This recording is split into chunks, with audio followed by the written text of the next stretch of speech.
ಚಿನ್ನಾಭರಣ ಪ್ರಿಯರಿಗೆ ಇದು ನಿಜಕ್ಕೂ ಶಾಕಿಂಗ್ ವಿಚಾರ. ದಿನೇ ದಿನೇ ಗಗನಕ್ಕೇರ್ತಿರೋ ಚಿನ್ನದ ಬೆಲೆ ನಾಳೆ ಇಳಿಯುತ್ತೆ, ನಾಳಿದ್ದಿಳಿಯುತ್ತೆ ಅಂತ ಕುಳಿತಿದ್ರೆ ಚಿನ್ನದ ಆಸೆಯನ್ನೇ ಬಿಡೋ ಪರಿಸ್ಥಿತಿ ಬಂದರೂ ಬರಬಹುದು.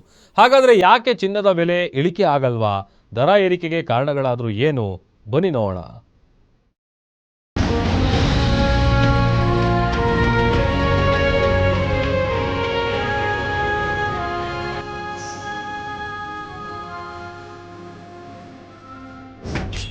ಚಿನ್ನದ ಬೆಲೆ ಸತತ ಏರಿಕೆ, ಆಭರಣ ಪ್ರಿಯರಿಗೆ ಬಿಗ್ ಶಾಕ್. ಅಂತಾರಾಷ್ಟ್ರೀಯ ಮಾರುಕಟ್ಟೆಯಲ್ಲಿ ಚಿನ್ನ ಖರೀದಿಗೆ ಡಿಮ್ಯಾಂಡ್. ಕೇವಲ 10 ಗ್ರಾಂ ಗೋಲ್ಡ್ 3 ಲಕ್ಷ ರು ದಾಟೋದು ಫಿಕ್ಸ್.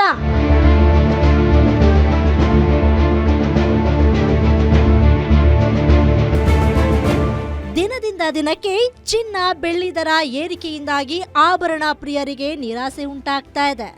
ಜಾಗತಿಕ ಆರ್ಥಿಕ ಹಿಂಜರಿಕೆ ಮತ್ತು ಹೂಡಿಕೆಯಿಂದಾಗಿ ಚಿನ್ನದ ಬೆಲೆ ಸಾರ್ವಕಾಲಿಕ ಗರಿಷ್ಠ ಮಟ್ಟ ತಲುಪಿದ್ದು 10 ಗ್ರಾಂ ಚಿನ್ನಕ್ಕೆ ಬರೋಬ್ಬರಿ 1.45 ಲಕ್ಷ ರು ದಾಟಿದೆ. ಸೇವಿಂಗ್ಸ್ ಎಂದು ಚಿನ್ನ ಖರೀದಿ ಮಾಡ್ತಾ ಇದ್ದ ಆಭರಣ ಪ್ರಿಯರಿಗೆ ಆಘಾತವೇ ಶುರುವಾಗಿದೆ. 10 ಗ್ರಾಂ ಚಿನ್ನ 3 ಲಕ್ಷ ದಾಟಿದ್ರೂ ಅನುಮಾನವೇ ಇಲ್ಲ ಎನ್ನಲಾಗ್ತಾ ಇದೆ.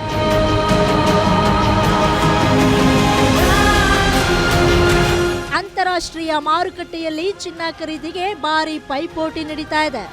ವಿಶೇಷವಾಗಿ Bharat, China, Russia, Turkey, Poland ನಂತಹ ದೇಶಗಳು ಜಾಗತಿಕ ಆರ್ಥಿಕ ಅಸ್ಥಿರತೆ, ಡಾಲರ್ ಮೇಲಿನ ಅವಲಂಬನೆ ಕಡಿತ ಮತ್ತು ಹಣದುಬ್ಬರವನ್ನ ಎದುರಿಸಲು ತಮ್ಮ ಚಿನ್ನದ ಮೀಸಲು ನಿಧಿಗಳನ್ನ ಹೆಚ್ಚಿಸಿಕೊಳ್ಳುತ್ತಿವೆ. ಇದಕ್ಕಾಗಿ ಅಮೆರಿಕದ ಬಾಂಡ್ಗಳಂತಹ ಹೂಡಿಕೆಗಳನ್ನ ಕಡಿಮೆ ಮಾಡಿ ಚಿನ್ನ ಖರೀದಿಸುತ್ತಿವೆ. ಭಾರತೀಯ ಮಹಿಳೆಯರ ಬಳಿ ಇರುವ ಚಿನ್ನದ ಪ್ರಮಾಣವೇ ಹಲವು ದೇಶಗಳ ಒಟ್ಟು ಮೀಸಲಿಗಿಂತ ಹೆಚ್ಚಿದೆ ಮತ್ತು RBI ಕೂಡ ಆಪರೇಷನ್ ಗೋಲ್ಡ್ ಮೂಲಕ ಚಿನ್ನವನ್ನ ದೇಶಕ್ಕೆ ತರ್ತಿದೆ. ಹಾಗಾದ್ರೆ ದಿನೇ ದಿನೇ ಚಿನ್ನದ ಬೆಲೆ ಏರಿಕೆಗೆ ಕಾರಣಗಳೇನು ಅನ್ನೋದನ್ನ ನೋಡೋದಾದ್ರೆ, ಚಿನ್ನದ ಬೆಲೆ ಏರಿಕೆಗೆ ಕಾರಣ ಅಮೆರಿಕದ ಡಾಲರ್ ಮೌಲ್ಯ ಹೆಚ್ಚಳ, ರೂಪಾಯಿ ದರ ಕುಸಿತ, ಆಮದು ಮಾಡಿಕೊಳ್ಳುವ ಚಿನ್ನದ ಬೆಲೆಯಲ್ಲಿ ಭಾರಿ ಏರಿಕೆ, ಟ್ರಂಪ್ ಹುಚ್ಚಾಟದ ಎಫೆಕ್ಟ್ನಿಂದ ಹಲವು ದೇಶಗಳ ಚಿನ್ನ ಸಂಗ್ರಹದಲ್ಲಿ ಏರಿಕೆ, ಅಂತಾರಾಷ್ಟ್ರೀಯ ಮಟ್ಟದಲ್ಲಿ ಚಿನ್ನಕ್ಕೆ ಬೇಡಿಕೆ ಹೆಚ್ಚಳ, ಬೆಲೆ ಏರಿಕೆ, ಮಧ್ಯಪ್ರಾಚ್ಯ ಮತ್ತು ಉಕ್ರೇನ್ ಯುದ್ಧದಿಂದ ಚಿನ್ನದ ದರದ ಮೇಲೆ ಪ್ರಭಾವ, ಹಲವು ದೇಶಗಳ ಕೇಂದ್ರೀಯ ಬ್ಯಾಂಕುಗಳ ಬಡ್ಡಿ ದರ ಹೆಚ್ಚಳ, RBI ಕೂಡ ಭಾರಿ ಪ್ರಮಾಣದಲ್ಲಿ ಚಿನ್ನದ ಸಂಗ್ರಹ ಹೆಚ್ಚಳ.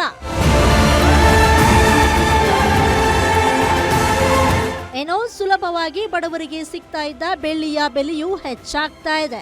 1 ಕೆಜಿ ಬೆಳ್ಳಿ ಬೆಲೆ 3 ಲಕ್ಷ ಗಡಿ ದಾಟಿದೆ. ಜಗತ್ತಿನ ಹಲವು ದೇಶಗಳ ನಡುವೆ ಯುದ್ಧ, ಹಲವು ರಾಷ್ಟ್ರಗಳು ತಮ್ಮ ಖಜಾನೆಯಲ್ಲಿ ಬೆಳ್ಳಿಯನ್ನ ಸಂಗ್ರಹಿಸ್ತಾ ಇರೋದು, ನೈಸರ್ಗಿಕ ಇಂಧನಗಳಾದ ಸೋಲಾರ್ ಹಾಗೂ ವಿದ್ಯುತ್ ಚಾಲಿತ ವಾಹನಗಳ ತಯಾರಿಕೆಯಲ್ಲಿ ಆಗಿರುವ ಪ್ರಗತಿ ಮುಂತಾದ ಕಾರಣಗಳಿಂದಾಗಿ ಜಾಗತಿಕ ಮಾರುಕಟ್ಟೆಗಳಲ್ಲಿ ಬೆಳ್ಳಿಗೆ ಇದ್ದ ಡಿಮ್ಯಾಂಡ್ ಜಾಸ್ತಿಯಾಗಿದೆ. News desk, guarantee news.